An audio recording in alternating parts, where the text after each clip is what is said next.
It's your boy Matt Burrill here to tell you guys about my friends from Big Friendly Productions.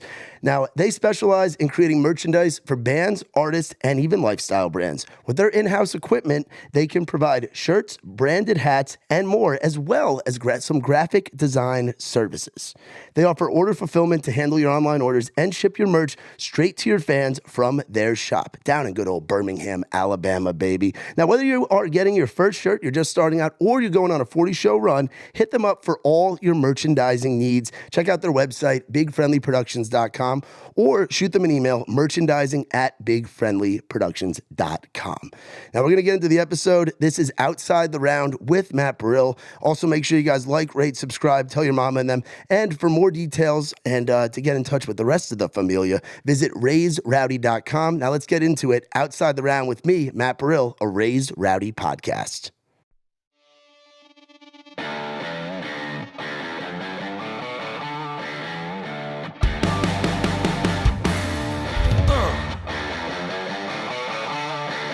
Come on. This is Outside the Round with Matt Burrill, a Raise Rowdy podcast. Yeah.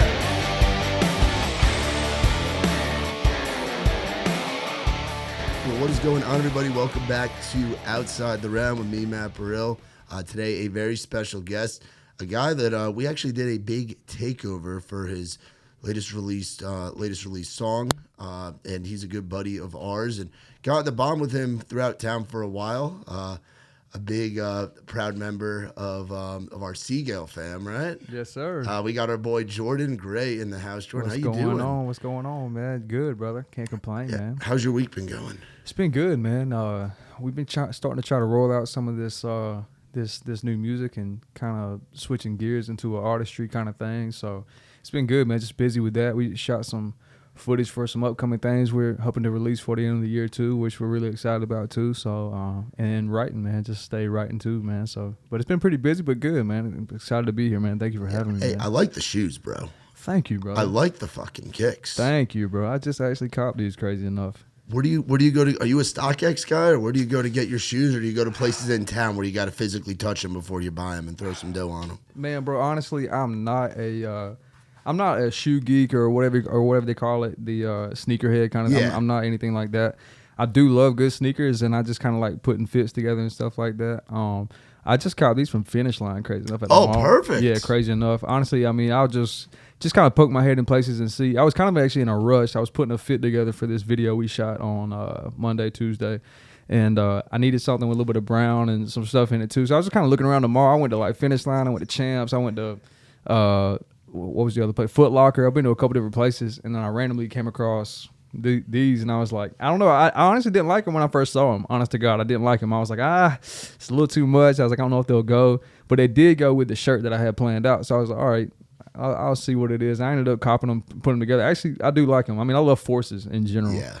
Forces are one of my favorite like cut of shoes and stuff too. So they were Forces. I think that's what ended up making me pull the trigger on it. Yeah. Was just because they were Forces. Yeah, and you and I are around the same age, right? You're late 20s? Yep. 27. I'll be 28. You'll be 28? Okay, I'm 28. So it's like we got to grow up in when like mall culture and like we Yes, grew bro. up, we had a cool time growing up, For man. sure. And I know we both got like little ladies in our life. Yeah, man. And the world, like it's just, we got to grow up being born in the 90s, going through the 2000s, like music For sure. discovery, the influences that we got, Yeah. even you being a South Carolina guy, me being For a New sure. Yorker, we Yeah. got to experience a lot of cool shit. So it's No cool to hear doubt. you going to the mall and getting some sneakers, doing it the conventional right. style, man. Absolutely, man. Throwing it back. You take little Addison to the mall quite a bit? Oh yeah, for sure. Honestly, I take her, and then sometimes it's like on a day like the other day when I got these, like I got to be in and out. You know what I'm saying? Yes. If you take the little ones in, they want to kind of see everything, which is totally understandable. When I was a kid, I was trying to get into everything. So,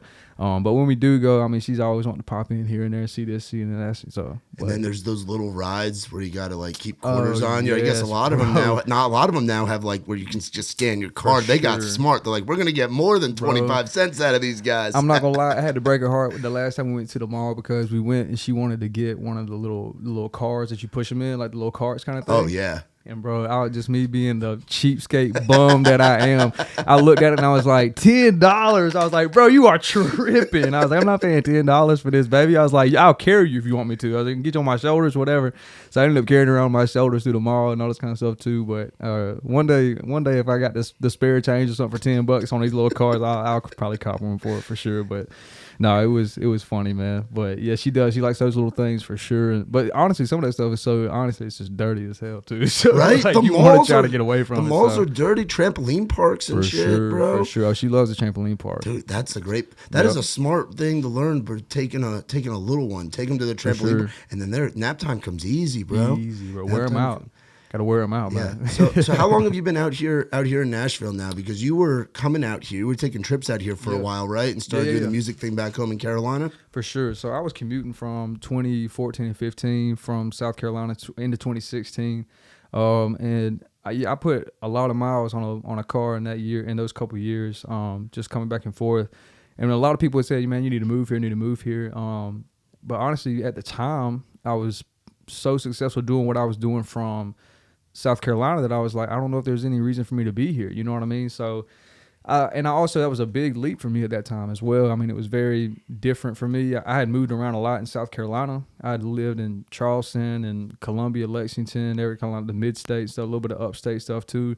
But to make that leap 8 hours, across a couple states kind of thing by myself was definitely like I had to think about it. You know what I mean? So, but 2017, January 1st, 2017, I took the leap and moved here, man. And I mean, now that I've been here since 2017, I was like, I totally see why people say you need to move here, you need to get here and like be involved for sure. That resonates with me a lot, and Heavily, I've been lucky enough to go out on the road with folks, doing the tour manager thing, doing the merch selling thing, and I've been out to South Kakalaki a lot, and there are a lot of things to love about South Carolina, man. For sure, man.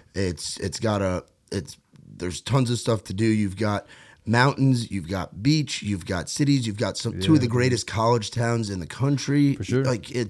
And music wise, you've got venues like the Boathouse, you've got the Tin Roof Circuit that's out there. Absolutely. You've got the Senate, you've got the bars in Clemson, you've got the bars in Columbia. Like, no doubt. I can see why it would be.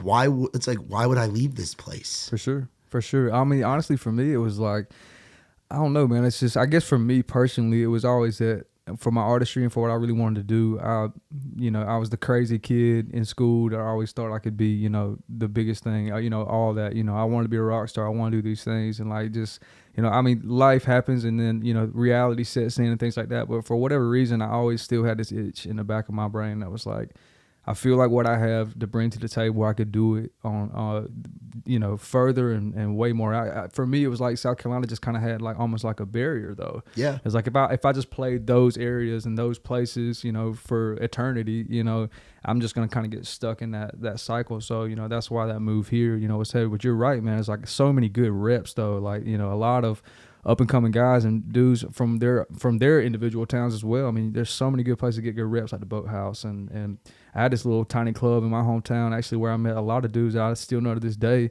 a little club called Carolina Nightlife, which is right there in Darlington, South Carolina. And I played that venue a good bit back in the day as well, man. So me and Kane, that was one of the first places we played ever, and back in 2015. So wow, yeah, man, for sure. So you say Kane like Kane Brown back? Yeah, then? yeah. I didn't know you and him were connected. Yeah, dude, it's crazy, man. Crazy story, but I just put out a 5-song EP in 2015 or into 2014 into 2015. And are we talking this being on like Spotify? Or are we talking like underground, like SoundCloud shit? No, like it's on Spotify. Yeah. So this was like for sure. You were doing this stuff yourself. Yep. So I was working a job at a credit union. I had basically saved up some checks previously before I even started working at this place. And I knew about this guy in North Carolina who did some really great production work on some stuff around just my hometown in South Carolina. And man, honestly, it just, the quality was so good on what he was putting out. Now, he did like more like metal records, though, crazy enough. He did like a lot of rock bands and like underground, like, metal and hardcore stuff as well. So like, he was working with a band that was sounding like Tooth and Nail, Switchfoot, like all that kind of stuff. A band called Sent by Ravens. Yeah. There's a band called Sent by Ravens in my hometown, which them boys honestly influenced me so much growing up, and like, even getting me to a place of like performing in a way, like they inspired me crazy at the beginning. So, but they did a lot of their pre-pro and stuff with this guy up in North Carolina. He did their first EP and stuff as well. But long story short, dude, I saved up $2,000, hit this guy up and was like, dude, this is gonna be some left field kind of stuff for you because I know you do a little bit of that. And honestly, I had met this guy through a band that I played in. We played metal music, and we kind of had a plan to go record some stuff with this guy. So this is kind of how I had the connection. But long story short, I hit him up. I was like, dude, I want to do some country songs. I was like, I know that's real far-fetched left field. I still kind of had a little bit of my rock influence in what I was doing, and kind of bringing that in. But it was more like kind of bro country kind of thing, which was kind of what was popping back in the day. And so I was like, I don't know if you want to do anything like that, but I'd be interested to record stuff with you. And he hit me back and was like, dude, honestly, I grew up on bluegrass. He said, so his roots were in country music, like real authentic country music. He said, come on up, man. So I spent a week with him. I had written 5 songs all by myself and went up there to this guy's place, and I tracked everything. I tracked the drums, I tracked the guitars, I tracked like the bass, all this kind of stuff with this guy. He ended up mixing it, putting it together, and I dropped this 5-song EP, and I just put it out to the world. Honestly, I didn't even know how to like release music at the time. I was so blind to it. Nobody does, bro. For but sure. you gotta just take some shots and see what and see what works. And even being in town now, it's like you have that kind of mentality. But that's a badass story to be. So 8 years ago, so you were 19? Yeah, 19. So 19 with a full-time job, working your ass off. Yep. To take a chance on doing what you love now. For sure. What was that first track like? Like you talk about, people say bro country. For me, that's an era of country music. It's an era of fusion. For sure. Well, I was going to say this too, like that's probably not even the right phrase or right, kind of label to put on it. I mean, there were 5 songs, and it's kind of just how my brain even works right now. It's like I'm working on a project right now too to put out, and the first EP is it's not mirrored in the sense of like it's the same stuff, because obviously I've grown so much in 8 years, you know what I mean? Yeah. But like at the time, it was kind of a montage of different vibes and different sounds of what I felt like I could do and what that was organic to me. So there was a little bit of that, but Sam Hunt was really popping at the time as well. Montevello, shout out Sam, he's a big influence of mine as well. Yeah. Like I feel like with all those influences at the time, FGL was really popping at the time, dude. You see it in your music now, bro. Right. Like you're a melodies guy. You've just got this flow to where I'm like, that's a Jordan Gray song. It's great music to listen to, and it's music that defines that era, because it was we all grew up on a little bit of hip hop. We all grew up on some country. We all grew up on some Slipknot, some butt rock. For sure. Our generation grew up on so much different shit. Of course, we're not gonna sing just standard style of anything. It's gonna have so many mixes, because that's what happens over time. No doubt, man. And honestly, you could hear that in Sam's stuff. You could definitely hear his Drake influence and like some of his, like, dude's got flow. No doubt, man. You could just tell, he did his thing, and like he and I just I was doing the same thing. I was just trying to figure out for me, and like, honestly, that's what the last 8 years have been for me. I mean, but that EP though, I mean, I put it out. I was working this part-time job. I didn't really know what to do. My mom, actually, crazy enough, had a hard copy CD of the whole EP that I had recorded with this guy. Took it back home to my hometown, to my mom's house, and showed her and my dad, and was like, I don't know. She's like, well, what do you want to do with this? And I was like, I don't know. I was like, honestly, my God's honest truth, like my response was, I want to just have something to show my kids one day, man, that like their dad could do music shit. Like that's really exactly all I ever wanted to do. I was just, because the only thing that I knew I was really good at, that I could stand 10 toes on, that I knew, I was like, if I really gave this thing everything that I had, I feel like I could do something with it, even if it was just like being a touring drummer for somebody. You know what I mean? I was like, I want to make a living out of this somehow. Yeah. But, I just ended up, I was at, a lot of my singing, performing kind of at the front of the stage came through church. You know what I mean? And like I got a lot of my confidence through that. Why does that not surprise me? The soulfulness. Sure. We know where it comes from. Right, for sure. Definitely a more spiritual place, for sure. And I mean, and I've been in those places, man, of like, not even just leading worship, but being in a worship setting as well, where, you feel like something bigger than the music. You feel something kind of like hit you, especially if you're down bad, man. You got a spot in your heart that's like a little bit tender. You're going through some things as well, You find yourself in a place where like it's right, and the setting's right, and the message is right, the song's right, the vibe's right, it'll hit you, man. And I've definitely felt like a spiritual connection to music as well, man, and been moved. And not even just from a church setting, but even through just, I don't know if you know this girl, Yeba. Have you ever seen her? This girl, she's got a song. I haven't yet. She's got it's low key an old video, but she sings this song where I'm trying to remember. It's called, I think it's Out of My Mind, I think is what it's called. But it was an old video. It's just her and this dude playing guitar, and it's like in this place. I'm pretty sure they're New York or Brooklyn or somewhere like that. And they're just kind of like in it's almost like a spoken word kind of vibe where people just kind of open mic kind of thing to just get up and kind of do a thing. Cypher kind of stuff. 100%. Yes. You know, at the end everybody snaps. Yep. You know, does the whole thing. Snap. Yeah, for sure. But she ended up doing this, bro. She sang this song and it's just her voice and this dude's guitar. And I shit you not, bro. Halfway through, you don't even know the guitar's happening anymore. And it's just like, bro, she's singing from this place, bro, of like just pure emotion. And I mean, I love that aspect of music and how music can have that kind of, you know, connection with people, and like you can feel this person's pain, you can feel this person's thing, and especially again if you are going through those things and you come across something like that, you know, it's really healing because you know you're not alone, and like this person, you feel those same things that person say, and you feel you can hear what that person's, you know, how they're saying it, and you can just make that connection as well. So I mean, music's really cool that way, man. Absolutely. Now, so you go record music. Yep. 2014, 2015. Yeah. And then you start coming out here. Yeah. Reflect a little bit on this whole journey to where we're at now, 2023. Yeah, you're putting out music. You've got an incredible woman in your life. You're doing the family thing. You're doing the life thing. You're maturing, closing on 30. We're around that same place. Dude. I'm 28. I'm in a very similar situation to where sure, life just kind of happens, man. I mean. Absolutely. And then COVID too. I mean, we've like the past few years been pretty fucked up. It's crazy. We made out pretty good, bro. Hey, for sure. We made out pretty good. You hope you did. You know, a lot of people. You hope you come through all of that stuff and be a little bit more wiser, be a little bit more, you know, mature through it all. Yeah. Too, Where were you during the lockdown and everything? Oh man, just right here on the east side, Nashville. I actually wasn't far from Hermitage. I mean, I was right in East Nashville. I stayed there for the last 4 or 5 years. Were you there when the tornado hit? Yes, bro. Yeah, it was literally like a street over from us. What was that like? Because I remember where I was. I was living in Laverne at the time, so I was out of it. Bro, People don't remember that 2-week stretch. It was nuts. In Nashville history, right around St. Patty's Day, For sure. was fucking crazy, bro. It was bananas. I remember I was out on the road with the Muscadine Bloodline guys, and I remember we had to borrow somebody's Sprinter because the storage unit in Hermitage got destroyed with the Sprinter. Something went through the Sprinter. We had to borrow Drew Baldridge's Sprinter and then go do these shows. And then that was my last run of shows I ever did with them because then COVID hit the next week. Yeah, dude, nuts, COVID bro. and tornado back to back. For sure, and you couldn't have planned that. They couldn't have planned that one. You know what I mean? We just kind of got the raw end of the stick on that. I feel like, but dude, it was hilarious. Honestly, I was actually playing I think I was on the game. It was pretty late, like when that tornado came through. That first one, anyways. There was another one that came through not long after. It was maybe 6 months. Maybe it was a year after. I'm not sure. I can't remember, but it seemed a lot closer than it probably actually was. But I was on the game, had my headset on, playing the game, and my roommate comes down, like taps me on the shoulder. He's like, "You hear that?" And I pull my headset off, and I was like, "Are those sirens?" And he said, "Yeah." He said, "I'm pretty sure we got one coming. Like it's on the way."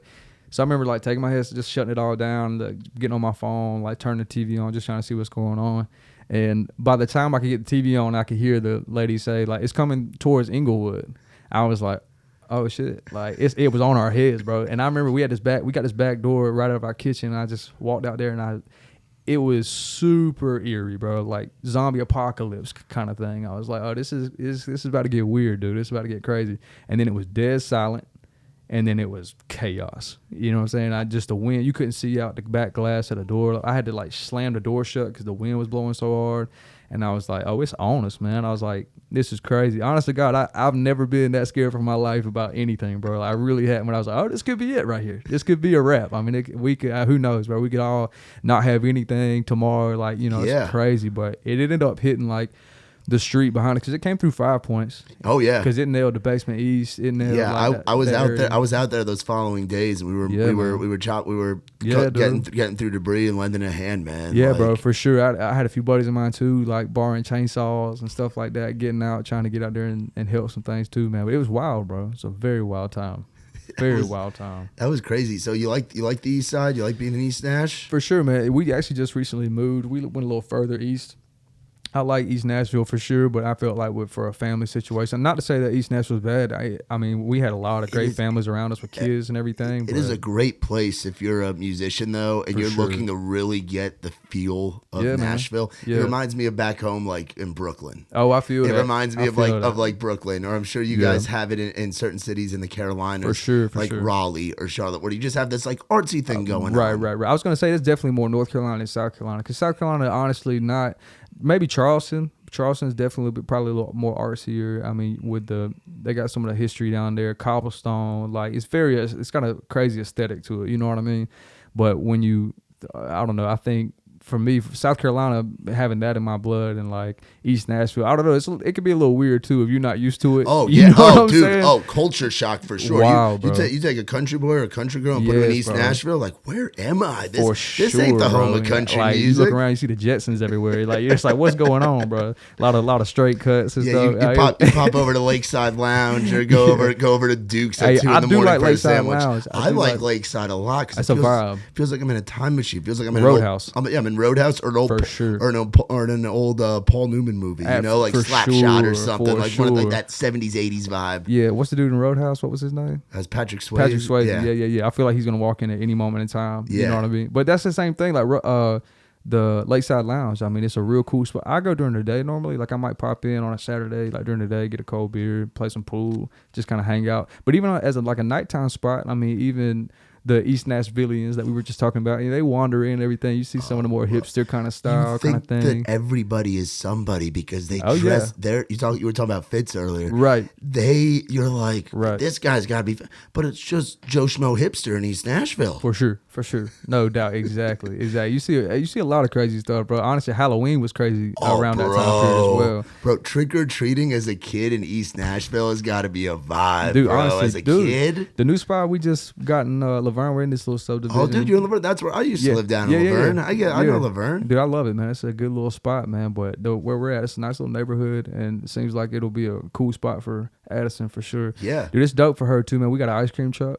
Oh, and must have been a good summer. Dude, I was in the middle of nowhere growing up, so we never had ice cream truck. Walmart, Dollar General was your ice cream store. Piggly Wiggly, bro. That was it. We got some popsicles from Piggly Wiggly. That's a fact. But yeah, man, she's got an ice cream truck, and I thought that was the coolest thing for her, man. That she gets to come up here and like, it's new for her as much as it is new for, Mary Ashley as well and myself. It's just the whole kind of move and transition and everything. But it's all just been such positive things, and everything in my head I knew it would be. It's all progressive. It's not regressive. You know what I mean? They're not going backwards. It's only going to be good things, man. Yeah. So, but man, she loves it. I mean, she hears that music come around the corner, bro. It's a wrap. Like, we had one in New York, Mr. Frosty in New York. That was the classic. That was the one in New York City, and we had out in the suburbs. Mr. Frosty came around. I was getting my Choco Taco or my little SpongeBob with the two gumballs as the eyes, bro. Yes, sir. That was where it was at. Dang, bro, that's crazy. I remember the only time I remember getting a SpongeBob thing was when I was a kid. We had this place called Carowinds, which was on the border of North Carolina and South Carolina, and they had it was Nickelodeon based, like theme park essentially. They had like, that's cool. Yeah. I didn't know that existed. Yeah, that's pretty sick. As a kid, that was pretty much, we had to drive like close to an hour and some change to get to it. But roller coasters, they got a little water park set up and everything. But I think the first time I ever had one of those SpongeBob popsicles was at Carowinds. But yeah, dude, the whole ice cream truck thing was crazy, man. It's cool for her, man. She loves it. I gotta keep cash on me 24/7 now. Bro, yeah. I keep cash on me for that reason. Too, yeah. You find little goodies. Yeah, absolutely. So, how did you get linked up with Mary Ashley? And like, tell me a little bit about that story, because I know she's a Carolina girl as well, and like it's a love story, dude. Dude, it really. I mean, it's a very unorthodox love story for sure. I mean, those are the best kinds. Honestly. Dude, it's the best, man. It's ours, man. You know what I mean? And she and I have had that conversation a lot too, man. Just over the last 4 years of, we're very different. It's very unorthodox. But for me individually, she didn't know that getting into it, but she did. I was pretty straightforward early on as well. Like my life is very different. Like I live in Nashville, Tennessee. I write songs for a living. That's crazy. You know what I mean? Like this is nuts. Like that I even do anything that I do. And I think anybody in the music industry would tell you that. I mean, even the fact that we all get to do what we do, and I mean, it's crazy, man. We're very blessed to do what we do, but it is unorthodox. It's different. And so like, first things first is, meeting her. It was immediately like, we know it's going to be long distance. You know what I'm saying? It's automatically, it's like different. You know what I mean? It's like, there's other folks that definitely have done long distance for sure, but for me, it was one of the first times I've ever done that. And for her, same thing. And, while it was very exciting at the beginning for us, it was a lot of just being real, and trying to figure this thing out with one another. But, dude, it's been a blessing, man. But we are from the same little small area in South Carolina. She would tell you that she knew me when she was like 13, like 12, like as a kid. She saw me playing in that band. I think I was 15. She's a couple years younger than me, so she probably was like 12, 13, somewhere around there. I'm like 15, playing in this metal band, like touring this little area around my little. And now is this like the what the fuck is up Denny's kind of metal band or what? Not one. Well, honestly, bro, we had friends of ours who were in bands like that we would show up to like tattoo parlors and like IHOPs and random shit. Fox's like Pizza Den, type things like shit. that. Yeah, absolutely, for sure. So, but she said she'll tell you that she knew me then. Obviously, I was a kid, just kind of like in the mix of all that kind of stuff too. But I mean, I'm sure she says, she's like, I know we've seen you play before when you were younger and all this kind of stuff too. So that's kind of where we merged. But again, it's a small town, bro. Like I knew of her for a long time. I knew kind of some of her mutual friends, like vice versa, like some of my friends as well. So like, years passed and I was we had just met through Snapchat, honest to God, and just started talking back and forth. And honestly, I had been here for like 4 or 5 years, bro, and like played the field, a single dude up here in Tennessee, and made some stupid mistakes early on and this, that, and the other, but honestly never really was serious about wanting to find anything to settle down or like be in a relationship or anything. I was really focused on myself and the things that I want to do, which is a good thing and a bad thing. Yeah. It's a good thing for a while. It's good to I think to focus on you and be the person that you want to be. But we were just talking about it. I'm getting closer to my 30s, and I've always been an old soul. I've always wanted a family. I've always wanted to have those things too. I was super blessed to have great parents, great brother, man, like in a real solid family unit, and having that, I always kind of like wanted to have my own that way as well. Even from an early age. So.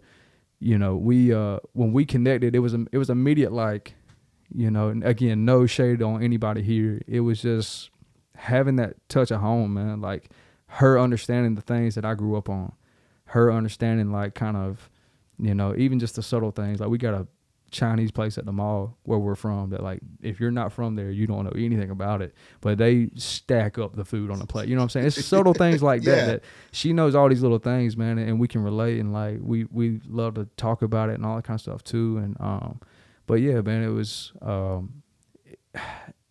she's been a huge blessing, bro, just huge. And I mean, I was very honest with her too. I was like, I don't want to rip her away from everything she's ever known to bring her up here, but she was just as hungry to want to see more and like push herself to become more than she could ever see for herself as well, bro. She knew like there was more out here for her as well. And and I was like, well, if you're down, it's like I'm totally down to stand by you if you stand by me, and kind of thing. And that's exactly what we've kind of established for ourselves, man, which is that's beautiful. It's a blessing, man, for sure. That's beautiful. It's funny, sure. you guys met, started talking over Snapchat. Yeah, I started talking to my girlfriend Erin over Instagram. There you go. About a year ago, and it's like just seeing how things can progress, and now having that dynamic now with these with your girls, right?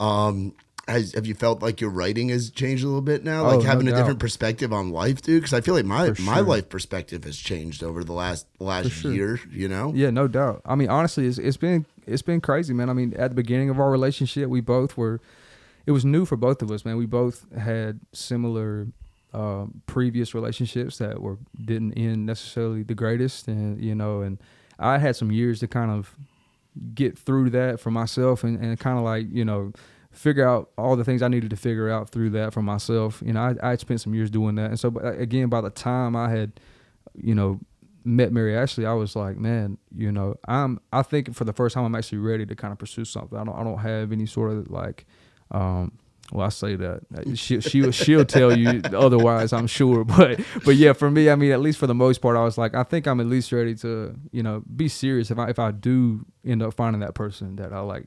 I'm like, man, there's a cool connection here, which day one for her, it was exactly what that was. It was a very different connection than I'd had previously with, hanging out with anybody else. It wasn't the straight, just go straight in for a kiss or anything like that, or like, let's link up here, and none of that. It was, I don't know, the first time we linked, bro, she sat on one end of the couch, I sat on the other end of the couch, and we had a long conversation, just talked life, talked good shit, man, just talked about, we laughed, cried, like, you had some good combo, bro. And I was like, damn, like, this is really cool, bro, that, I'm having this conversation with you. Like, I've not had this conversation with a female, like, in the last 3 or 4 years. I feel like it's always just kind of like the here today, gone tomorrow kind of thing. Yeah. So, it definitely gave me a different vantage point on relationships. And I was like, honestly, this could be cool. But for her, it was she was getting out of a relationship, not, she wasn't too far out of it. It's been only a few months kind of thing. So it was still kind of fresh on her. So it was slow and it was kind of tedious, but like my writing, though, to answer your question, early on, there was some miscommunications between she and I. Like, there was definitely some, butting heads with each other kind of thing. And so some of my writing was, kind of from a place of trying to, I just had things to say. You know what I mean? I wanted to tell her some things, but like not in a way that I was speaking down on her, but the best way that I could say it was through writing. Yeah. And so I would write. So that the song "Too Wrong" is crazy enough. Like, not a lot of people know that, but like, it's a story kind of based similarly off of our relationship. We broke up for like 3 months, and I didn't speak to her for about 3 months, and like it was just a lot of bitterness back and forth, like she's taking shots, like, you know what I mean? This whole kind of thing, just us being kids still, and so just writing through some of that stuff, I wrote some of those things. But now 4 years deep and like getting some of that immaturity behind us, and like, getting a little bit more serious with each other and like being honest with each other kind of thing through all of that. Now, I mean, I write songs that reflect Addison. I write songs that reflect. Isn't that great? Yeah. I gotta say, when we did Stuck, we did the release for Stuck there, and we that night, the highlight of my night for that, which was, it was awesome, and then we had some damn heaters. You had damn Tucker Bethard on stage with it. It was badass. We can get into all that, but watching little Addison Rockstar, with that phone taking pictures of you and just her soaking it all up and being like, that's Jordan right there. That's like her just being so excited at Live Oak, seeing that little smiling face and seeing how happy you were carrying her around, introducing her to everybody, her saying hi to Uncle Ben and JD and the whole crew, dude. Absolutely, it was so cool, man. That whole night is one that I look back on as one of my favorite rounds for that reason, because it's not every day that you get to have a little one in the bar watching you do your thing, and especially as things progress with you in your career, you're gonna be spending time out on the road. You're gonna be going out on tour. You're gonna have, hopefully, if everything works out, when you're touring for weeks at a time, and you're going and you're doing the damn thing, and for her to get that moment with you, that was awesome, man. That made me really happy to see. That's sweet, man. I appreciate you saying that, bro, for sure. I mean, and it was, but I mean, we made a joke that night. I was like, I don't know how many 4-year-olds spend as much time in the bar as this one does, kind of thing. But it's really cool though, man, that she gets to grow up and experience things like that, man. Like. And that's kind of my whole thing. I want to introduce her to, this is that lifestyle. Like, this is a little bit, and not to force it upon her. You know what I mean? She enjoys it. She loves it. But like, again, not trying to be too like, overbearing with any of the parenting stuff. But just, again, this is my job. This is what I do. And she knows it, man. Like, when I leave in the mornings, she said, "Daddy, you going to work?" I'm like, "Yeah, I'm going to work, and I'm going to write a song." You know what I mean? Or like, I'm going to do a podcast, or I'm going to, film a video, do something like that. She knows. I mean, she was there with some of that filming that we did as well, and she's over there pressing play on the phone so the music can start, so I can start, filming and doing my thing too. But dude, she's brilliant, man. She's such a smart little girl. She's sweet. She's more grown than she is a baby, for sure. Right? Yeah. Sure. I got that vibe for sure. Now, some of the guys you had playing that round with you, bro, that was a crazy night. Like, some of the connections that you've made in your time being here, bro. You've got a great group of guys around you that you get to go and create with, and being over at Seagale and being with the team that's over there, man. For sure, like, man. You're in a good spot. No doubt. Honestly, a lot of people, like, they don't get to this level of writing and creating, and to have the connections with all kinds of writers, artists, things like that, dude. Yeah, man. Dude, it's wild. It is wild, really is. Exactly. It really is wild, man. Like, the whole time I was sitting on stage that night, I was just kind of like internally just like, what is going on, man? Like 4 years ago, I was either in the crowd at one of these things or at my house, like just penning songs. And like now, like you're saying, just not to do like a bunch of name drops, but like Tucker and Jordan Dozzi, like just do, Matt Mulhare. I mean, I could go through the whole list of all these folks, man. But Jordan Walker, it was funny by the end of it. We call him Jordan Talker. Yeah, because that boy can talk. Absolutely, I love it, bro. And he loves to roast. Hey, my you ass. gotta have it, man. You gotta have him talking, and he keeps the writing rooms alive, man. He's definitely putting a lot of good energy into the room to keep it alive. I mean, I've been in rooms where it can die. So having a guy like that in a room is huge, man. It just keeps everything active, keeps it going, and he's always throwing out something, worth having, you know what I'm saying? So shout out Jordan Walker, he's great. But funny enough, they said I didn't realize this, but at the end, I was like, how did you get a Jordan every round? And I was like, did I do that? I was like, I didn't even mean to do that. But crazy enough, bro, we had a bunch of Jordans, man, all the rounds. But it is crazy to think about, man. Shout out Seagull, shout out JD, man. That how'd you first meet JD, man? Because that guy's been like a mentor to me as well. With my man. time when I was out on the road as a tour manager, we had nights where the wheel bearing on the trailer fell off, and I called up JD and I was like, "Hey, man, what do I do?" Yeah, you know. Honestly, man, JD and I met in around that 2015, 2016 era of me playing out on the road, playing some dates with Kane, and I had a few one-offs here and there, and I would play the Gin down in Georgia. Oh, God bless that place. Yeah, man. Now Terminal South. That Yeah, place man. That place is a staple. If you're a country artist and you haven't played that yet, you're going to. If things work out, right? Yeah, dude. And I mean, I felt that way with the Gin, man. At that time, it was like, everybody in town in Nashville played the Gin. So like, I felt, almost kind of. Even looking back on it now, I'm like, damn, I'm really glad I got to play that place, before it shut down and all that stuff as well. But that's where we met originally, JD has always been a fan kind of from day one. And then years passed, I moved here. Funny enough, it was right after COVID. Me and the boys, we hadn't been out in a while, and Whiskey Jam was coming back. It was the first Whiskey Jam back since the shutdown. And we got there early, got some wings, got some beer, got a spot at the table, and everything kind of started funneling in. And that night specifically, Ward ended up stepping down. I think he might have had COVID. And JD stepped in and was hosting that night. And so me and the boys sitting at the table, and I was like, that's my boy JD, man. I ain't seen JD in years. I mean, since some of those times at the Gym, man, like way back. And I knew he'd been in town with like John Langston, and that's pretty much all I knew about JD. I knew he was kind of tour managing and doing his thing from that standpoint. Had no idea he was affiliated in the publishing world or anything like that. And I went to the bathroom when I came out, he was standing right there. And I just was like, well, here's my opportunity. So I just patted him on the back. I was like, what's up, big guy? And he was a big guy then, not no more. He's half the man now. Shout out. He didn't just do 75 hard. He's done 150 hard. 150 hard, 100%, bro. 100, and he's not bullshitting, bro. He is 100% active on that shit. Oh, yes. He's going crazy. Like, he's dedicated. I give that man all my respect, bro. He's definitely doing it. So, but yeah, man, he turned around. He didn't even recognize me. I grew this beard during COVID as well. And just kind of like, what? And I was just like, what's up, man? Jordan Gray. He was like, dude. He's like, where have you been? And I'm like, right here, brother. You know what I'm saying? And he was like, bro, let's link for some lunch and hang out next week. So ended up linking up with him. He just sent me an address. Had no idea where I was headed. Ended up pulling up at Seagull. And when I walk in, this man goes and sits behind the desk and got a little name tag on the desk. And I was like, whoa, bro, like, what's going on here? You know, and he's like, I'm here at Seagull. I work in publishing now. And I was like, you work in publishing? He's like, yeah. And he's like, that's why I brought you, man. Play me some tunes, man. Let me hear what you got. And so just play. And I told him, too. I was like, I'd love to play him some stuff and sharing some music with him and stuff, too. So I played him like 4 demos maybe that I had during COVID. That's all I did. I just wrote and stacked up little work tapes, demos. He'll tell you about it too, but I'll just do like a acoustic and a vocal kind of work tape.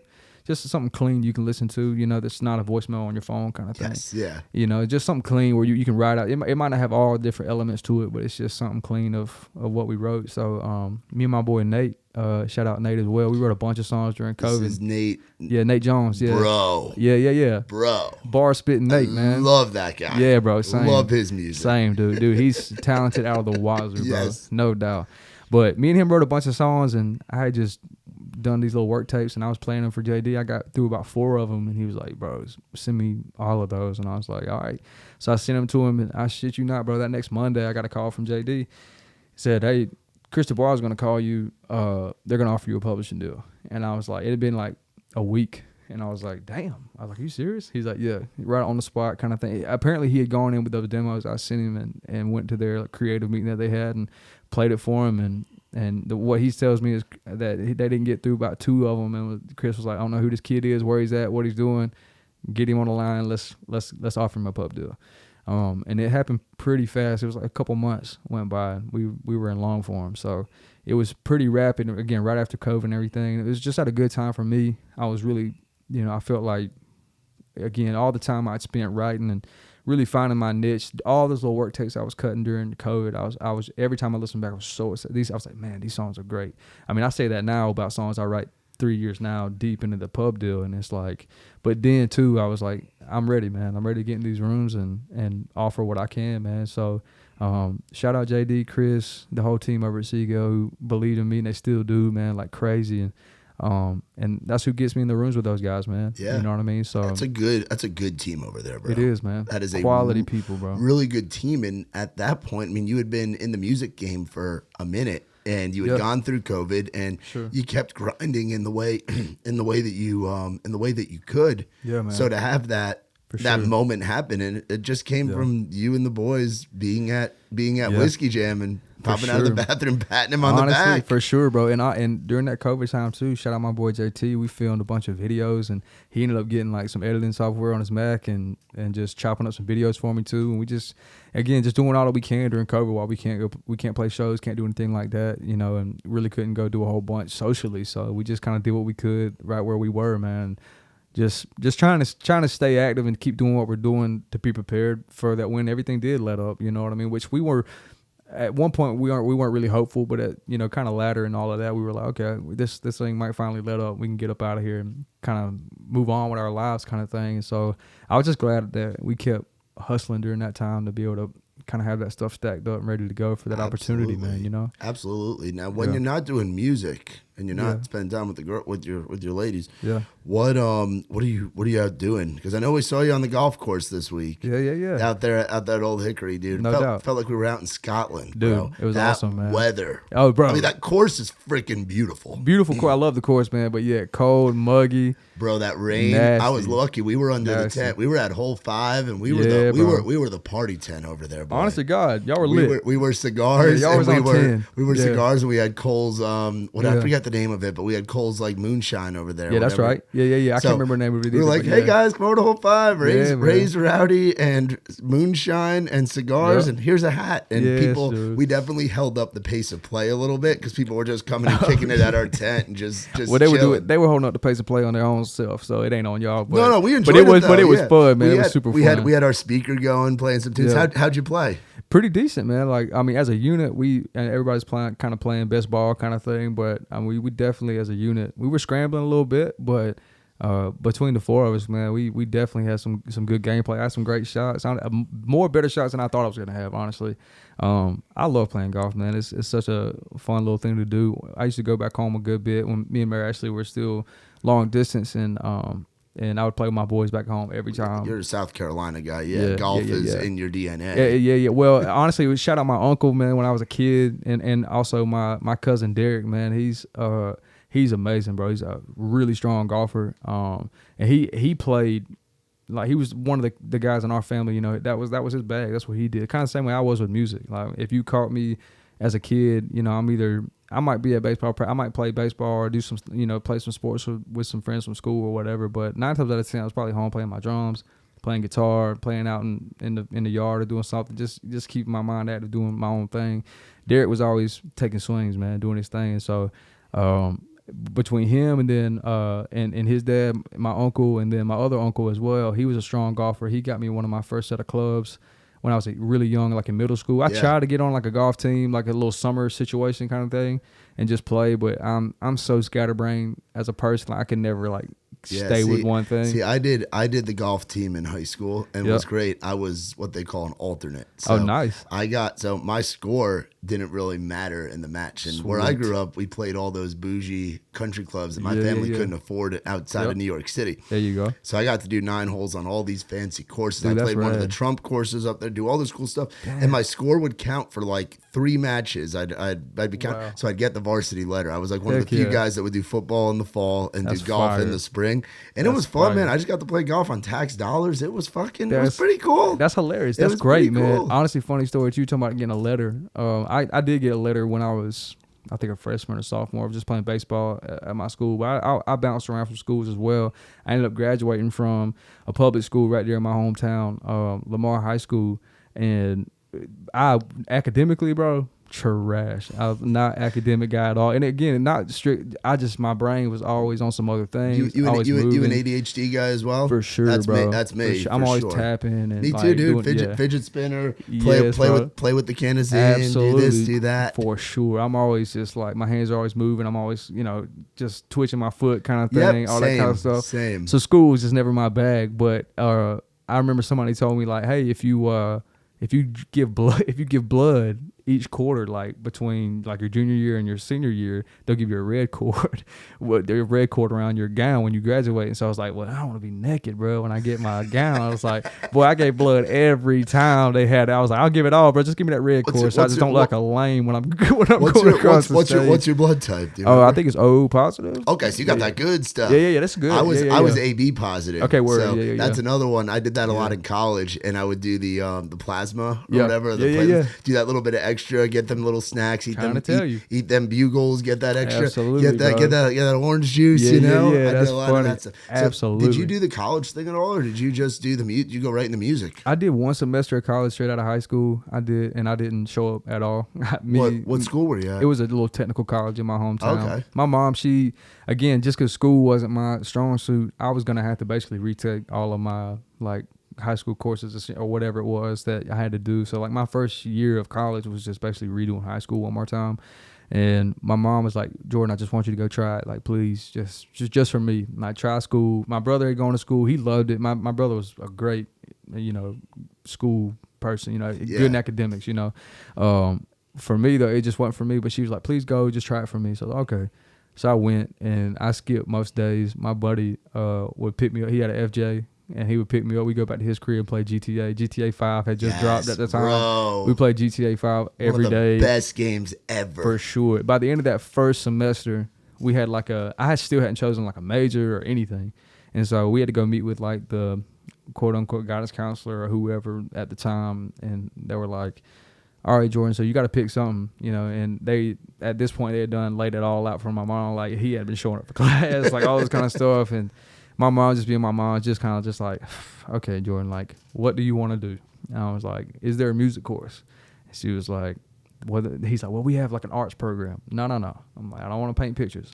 Do you have a music course? And they're like, well, we have like music theory or like some sort of, it's more like, just history of music kind of thing, And I'm like, yeah, that's cool. I was like, but y'all don't have anything where I can like be in a studio or like try to figure out how to record or anything like that?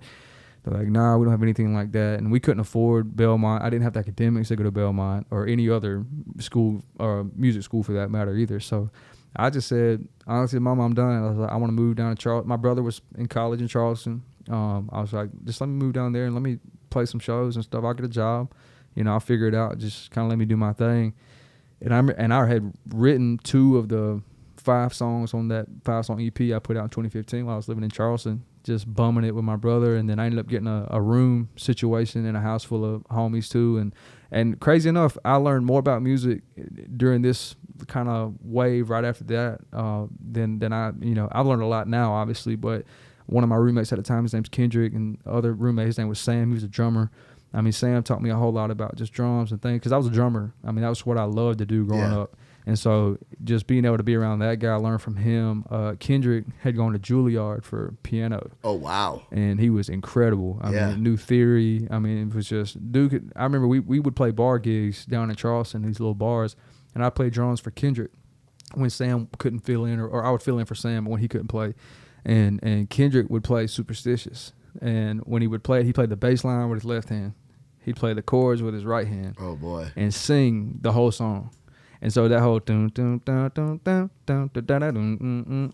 he's doing all that with his left hand, and then playing the actual like No shit. parts, the Wow. chord parts with his right hand, and singing the whole thing. And I'm over on the drums just like the whole time, like, oh my God. And I was like, this is crazy. But I mean, he really is one of the most talented dudes I've ever been around. And he taught me a lot. He taught me Nashville notation. We would ride in his car, and he would just pick some of the easiest songs. And because he knew for me, I learned better through visuals and putting my hands on it than you just telling me what things meant. And so he would play a song and be like, all right, that chord's the 1. This is the 4, this is the 5, that's the 6. He's like, your minor chords are these, your major chords are these. So like right out of high school, around like 17, 18 years old, I had already known like Nashville notation and things like that too. And also just church world too. I ended up getting a little internship and started working at this church down in Charleston. It was one of those multi-site campus church kind of thing. But they ran tracks and cues and stuff like that. And I mean, they were pretty regimented with their system of like getting music and stuff together and stuff like that too. So it was good, man. I mean, I ended up kind of going to school for music, just school of hard knocks, man. Yeah, you know what I mean? Amen. So, that's like, how I feel too. Like I did the college thing, and I did 4 years up at a college in New Jersey called Rider, and Heck yeah. I was involved in the radio station there, and that's what led me here to Nashville. Nice, but man. I've learned more about the music business in the 5 years that I've been here, Sure. working on Broadway, watching Right. people when I was working the Right. door at Whiskey Row, to Yeah, being on the road and seeing it that way, to Yep. doing the rounds and being in rooms with songwriters and For sure. musicians and artists and Yeah, getting to know man. that. So you're familiar with Charleston? I've only been Yeah. to Isle of Palms. Yeah. I've been to the IOP, man. I've been out to the Windjammer a couple times. Heck yeah. Yeah, but yeah.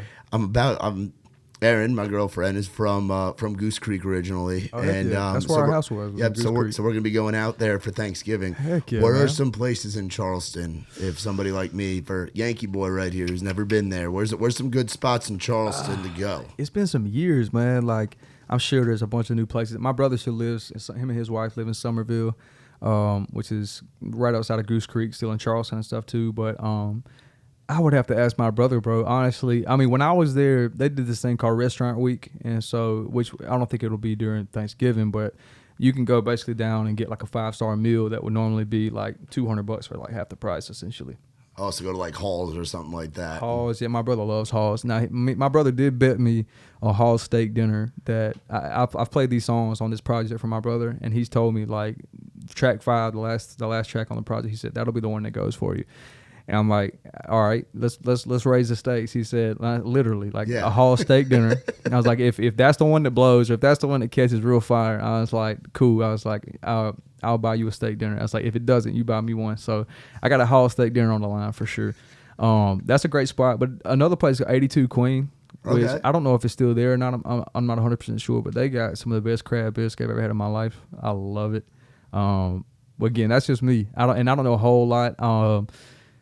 Like I remember just playing like just the little places that I would play down there would like be Tabooli's and little random spots. Like, I don't even know if those places still exist. Honestly, it's been so long. Yeah, but and there's like the road of like the houses that are all the different colors. Rainbow Row. Yep. Yep. And then there's like the market, and there's so much history in Charleston. Oh, Like yeah. it is literally one of the Yes. oldest cities in America. Like maybe the oldest city. Well, that one in Savannah, a little bit further down, which is, Yeah, I mean, which they're I've been kinda down neighboring there, cities, loading in Savannah to Saddlebags. I've gone through there, Yes, sir. and you go down that cobblestone road, and you can't bring the bus down. It's a whole It's ordeal. a mess. It's a mess, no It's doubt. wild. For sure, bro. For sure. It's wild. But I love it, man. Yeah, the history down there is incredible. I think, Darius, I think he's got a spot down there, and I think Danny McBride, crazy enough, has a spot in Charleston. All of his big shows are filmed down there. Right, Righteous Gemstones is filmed. That the big mega church is like the arena or the mall, one of the malls that's down there. Where brother Bobby Billy or whatever is there. Yeah.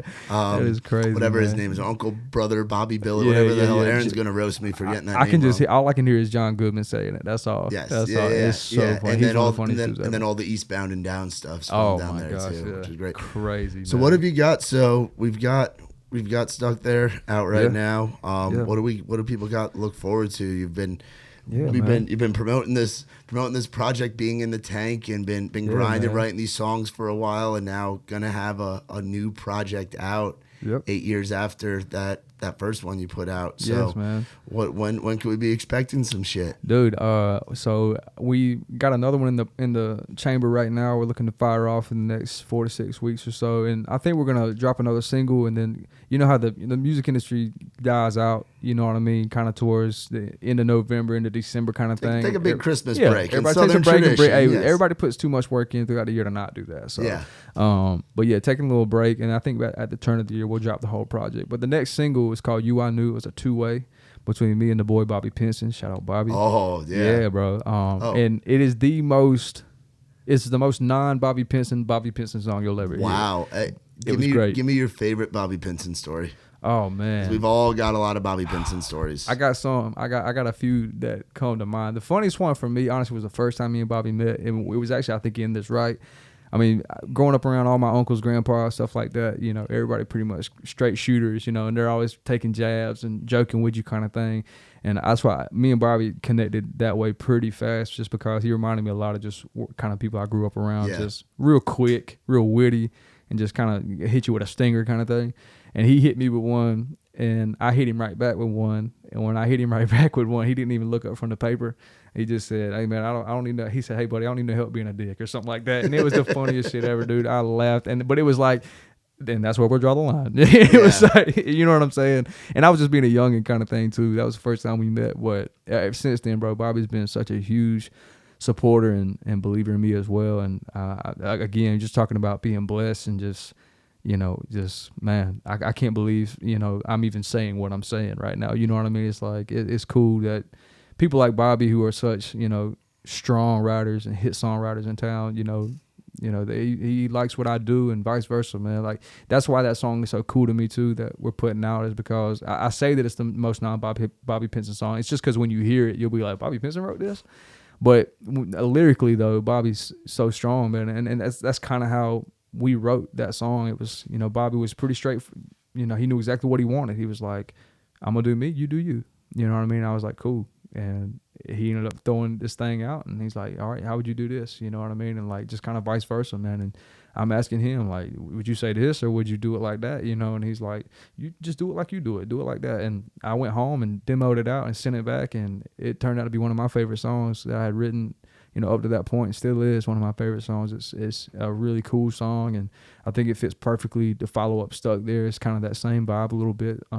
But I am excited for the rest of the project, man, because it kind of starts veering off a little bit. Like, you'll start getting, I've said it from the beginning, I think, you know, when the whole project releases, Stuck There will make a whole lot more sense. And this next song, You I Knew, will make a lot more sense as a unit and a package. It'll all go together, and kind of you'll kind of see all the different influences kind of come to life when the whole project's released too, which I'm super excited about. So hell yeah, dude. Well, fucking excited for you. Thank you, man. A good freaking dude, and good things happen to good people, man. And the grind you've been on, and appreciate it, the man. journey of starting back in Carolina and having those experiences early on, and then now you're getting to do this next chapter of songs, man, and doing the family thing, dude. I mean, it's awesome. Yeah, dude, I appreciate it, man. I always said, man, like, I mean, for me, it was kind of like this last year. I was like, I don't want to forfeit real life for this career. You know what I'm saying? Which I know a lot of people do, and obviously there are, you know, things that have to be forfeited. You know, I might miss some games somewhere along the way, or I might, you know, miss this family gathering, which I have before, same. And continue to. I will continue to miss some things for sure, man. Which, you know, that's kind of the give and take of it all. But at the same time, I was like, man, it's. I've always wanted to be a family man too, and that's just as important to me, and I love that just as much as I do, you know, this passion and this thing for music that I have too. And I'm just blessed to have a wonderful lady in my life, a fiance in my life as well, who, you know, believes in what I do and loves what I do. You know what I mean? And dude, she is on fire for it as much as I am, man. She stays running that song at the house. She's giving me just as many spins as any fan would, and she's my number one, man. And Addison is just a beautiful, amazing person, and so smart little girl, man. And she just uplifts my life as well. And it makes me going to do all these other things, the music, which is, you know, kind of my cornerstone and the thing that I want I definitely want to find success in, and I work so hard for, but it makes going and working harder for that more worth it. You know what I mean? So, Amen, Rude. Amen. Yeah, Well, where sure. do people go to find you on all the social medias and stuff? Yeah, man. Jordan Gray Music, man. At Jordan Gray Music. I think that's across the map. Twitter and Instagram, TikTok, Facebook. Which of the social media platforms do you enjoy the most? Me as a consumer, I mean, I find myself scrolling IG. I didn't really hop on heavily on the TikToks. I think IG was kind of like the OG for me. Yeah, same. Same. Now it just depends. Like speaking of the weather stuff early on, if you don't follow Nashville severe weather on Twitter, you're tripping. Yes. Like if you live in Nashville and you don't follow that guy, you gotta follow him. He gets you the updates real live on time, lets you know. So I hit Twitter for that guy pretty much. If there's ever like, oh, we got a bad storm coming, I'm immediately on Twitter looking at that guy for sure.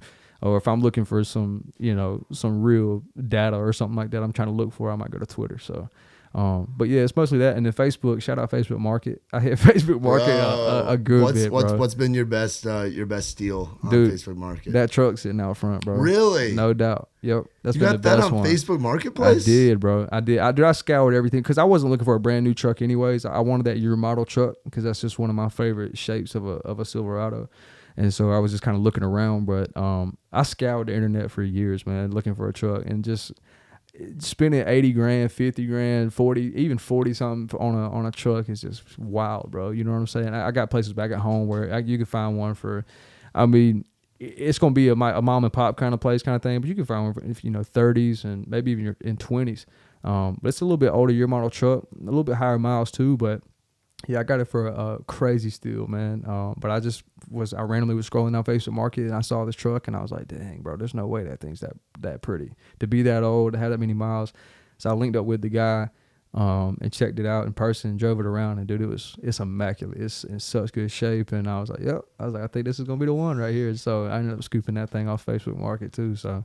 But yeah, I always find some good stuff on there. My mom, she's proud of me. She's the wheeler and dealer in the family too. Yep. There's always one in the family. I keep it going. I'm keeping it going. I wheel and deal pretty well. So love that, sure, dude. Man. Awesome, man. Well, appreciate you coming on the pod. Dude, thank you, man. I appreciate you asking me and having me. I love you guys, man. Y'all are great. Yeah, dude. and happy to have you as a part of the Raise Rowdy family, bro. Come on, man. I'm happy to be here, brother. I appreciate it, dude. For sure. Hell yeah. Well, guys, be sure to check out our boy Jordan Gray. Stuck There is out now. He's got more music coming down the pipe, a whole project, and going to be hooking y'all up with a single not too long from now. So y'all be on the lookout for that. Follow our boy Jordan Gray. Thank you guys as always for watching Outside the Round, listening.